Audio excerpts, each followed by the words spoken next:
chers habitants, chers élus de la métropole Nice-Côte d'Azur.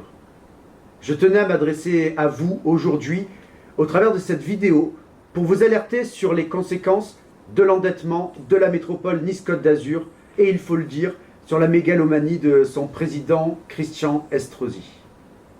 Dans un rapport budgétaire paru récemment, le 31 décembre 2022, la dette de la métropole Nice-Côte d'Azur avoisinait les 1,7 milliard d'euros, c'est-à-dire presque 2 milliards.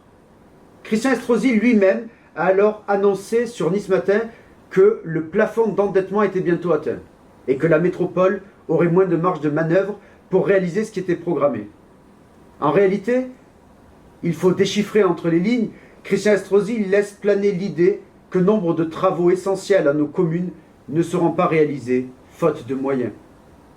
Alors, par sa gestion chaotique des deniers publics, le maire de Nice risque de sanctionner les communes qui ont pourtant déjà payé un lourd tribut en finançant nombre de projets pharaoniques de la ville de Nice.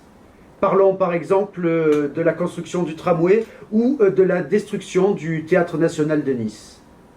Ce même Christian Estrosi annonce encore que des efforts seront faits là où ça ne dégrade pas le service public.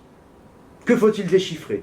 Faut-il lui rappeler que les tarifs des transports Ligne d'Azur, dont seule la métropole a la compétence, ont augmenté, que des lignes ont été coupées et que d'autres ont vu leurs horaires réduits?